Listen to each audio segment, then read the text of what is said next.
നമസ്കാരം.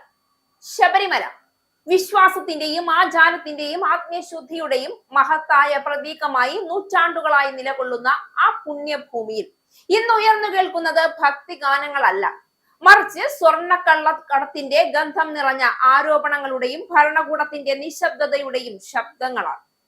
ദേവസ്വം, ദർശനം, ദാനം എല്ലാം ചേർന്ന് വിശുദ്ധമാക്കേണ്ട ശബരിമലയിലെ സ്വർണം എവിടെ എന്ന ചോദ്യമാണ് കേരള സമൂഹത്തെ ചൂടുപിടിപ്പിക്കുന്നത്. അയ്യപ്പന്റെ സന്നിധിയിൽ സമർപ്പിക്കപ്പെട്ട ഓരോ സ്വർണ്ണാഭരണവും ഓരോ നാണയവും ഭക്തരുടെ കഠിനാധ്വാനത്തിന്റെ, വ്രതശുദ്ധിയുടെ, വിശ്വാസത്തിന്റെ രൂപങ്ങളാണ്. ആ വിശ്വാസത്തിന്റെ തൂക്കം തട്ടിയെടുത്ത് കൈക്കലാക്കുമ്പോൾ അത് വെറും സാമ്പത്തിക നഷ്ടമല്ല, അത് ആത്മീയ കൊലപാതകമാണ്. ശബരിമല സ്വർണ്ണക്കള്ള വിവാദം ദേവസ്വം സംവിധാനത്തിന്റെ അടിത്തട്ടിൽ പടർന്നു കിടക്കുന്ന അഴിമതിയുടെ നഗ്നസത്യം വെളിവാക്കിയ ഒരു പൊട്ടിത്തെറിയാണ്. എത്ര കാലമായി ഈ കള്ളക്കളി നടക്കുന്നു? ആരൊക്കെയാണ് ഇതിന് പിന്നിൽ? എന്തുകൊണ്ട് ഓരോ തവണയും അന്വേഷണം വഴിമാറും? ഈ ചോദ്യങ്ങൾക്കുള്ള മറുപടികൾ ഇന്നും ഭരണകൂടത്തിന്റെ ഇരുമ്പ് വാതിലുകൾക്കുള്ളിൽ അടച്ചു പൂട്ടപ്പെട്ടിരിക്കുന്നു. വർഷങ്ങളായി ശബരിമലയുടെ പേരിൽ രാഷ്ട്രീയം കളിച്ചവർ, വിശ്വാസത്തെ വോട്ടാക്കി മാറ്റിയവർ ഇന്ന് സ്വർണം കാണാതായപ്പോൾ മൗനത്തിന്റെ ചുമരുകൾക്കുള്ളിൽ ഒളിച്ചിരിക്കുന്നു. ഇത് യാദൃച്ഛികമാണ്, അല്ലെങ്കിൽ ശക്തരായ കൈകൾ ഈ കള്ളക്കടത്തിനെ സംരക്ഷിക്കുന്നുണ്ടോ? ദേവസ്വം ബോർഡുകളുടെ അകത്തളങ്ങളിൽ നടക്കുന്ന അഴിമതി, അക്കൗണ്ടുകളിൽ കാണുന്ന കണക്കുകളുടെ മായാജാലം, റിപ്പോർട്ടുകളിൽ മാത്രം ജീവിക്കുന്ന അന്വേഷണങ്ങൾ എല്ലാം ചേർന്ന് ഈ വിവാദത്തെ ഒരു ഭീകര രഹസ്യമാക്കി മാറ്റുകയാണ്. ഇതൊരു സാധാരണ മോഷണ കേസല്ല, ഇതൊരു വിശ്വാസത്തിന്റെ നെഞ്ചിലേറ്റ കത്തിക്കുത്താണ്.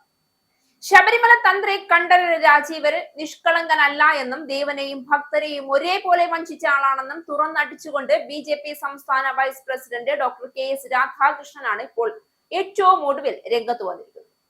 സത്യത്തിൽ ആദ്യം അറസ്റ്റ് ചെയ്യപ്പെടേണ്ട പ്രതിയാണ് തന്ത്രി എന്നും ദേവനെയും ഭക്തരെയും ഒരേപോലെ വഞ്ചിച്ച ഒരാൾ തന്ത്രി സ്ഥാനത്ത് തുടരാൻ യോഗ്യനല്ല എന്നും രാധാകൃഷ്ണൻ പറഞ്ഞു. തന്ത്രിയെ സംരക്ഷിക്കാൻ ഭക്തജന സംഘം ഇറങ്ങിക്കഴിഞ്ഞുവെന്നും ഡോക്ടർ KS രാധാകൃഷ്ണൻ ഫേസ്ബുക്ക് പോസ്റ്റിൽ വ്യക്തമാക്കി. 2025 ഒക്ടോബർ 10 കേരള ഹൈക്കോടതി പുറപ്പെടുവിച്ച വിധിന്യായത്തിലെ 4ാം ഖണ്ഡികയിൽ വ്യാജ മഹസർ എഴുതിയുണ്ടാക്കിയ 10 പേരുടെ പട്ടിക നൽകിയിട്ടുണ്ട്. അതിലെ 1ാം പേരുകാരൻ കണ്ഠരര് രാജീവരാണ്. ശബരിമലയിലെ സ്വർണ്ണക്കൊള്ളയ്ക്ക് തുടക്കം കുറിച്ചത് ഈ വ്യാജരേഖയാണ്. കാരണം ശബരിമലയിലെ സ്വർണം പൊതിഞ്ഞ ചെമ്പുപാളികളെ വെറും ചെമ്പുപാളികൾ എന്ന് സാക്ഷ്യപ്പെടുത്തിയത് ഈ രേഖയാണ് എന്ന് K രാധാകൃഷ്ണൻ പറഞ്ഞു. എന്തുകൊണ്ടാണ് ഈ രേഖ വ്യാജമാണ് എന്ന് പറയും? കാരണം വ്യക്തം. ശബരിമല ശ്രീകോവിൽ സ്വർണം പൊതിഞ്ഞ ചെമ്പു തകിടാണെന്ന് തന്ത്രിക്ക് മുന്നറിവുണ്ടായി. എന്തെന്നാൽ ശബരിമലയിൽ 38 കിലോ തങ്കം കൊണ്ടുവന്ന് സ്വർണം പൊതിയുമ്പോഴും കണ്ഠരര് രാജീവര് തന്ത്രിയായി. ഇക്കാര്യം മനഃപൂർവ്വം മറച്ചുവെച്ചുകൊണ്ടാണ് തന്ത്രി വ്യാജരേഖ ചമച്ചത്.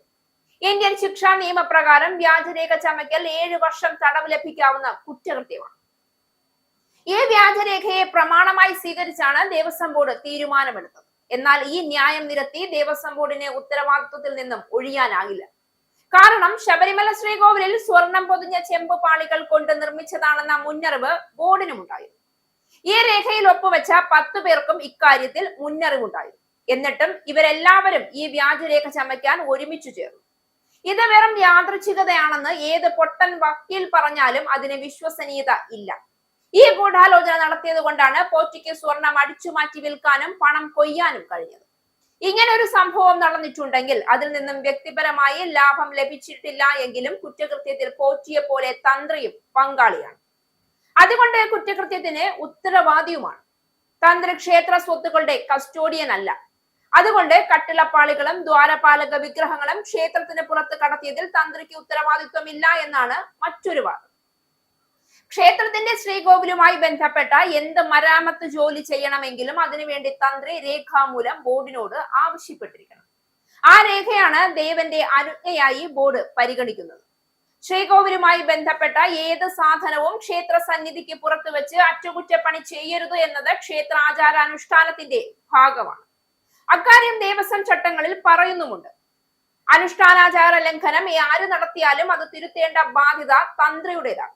എന്നാൽ ഇക്കാര്യത്തിൽ തന്ത്രി അത് ചെയ്തില്ല എന്ന് മാത്രമല്ല, അതിന് കൂട്ടുനിൽക്കുകയും ചെയ്തു.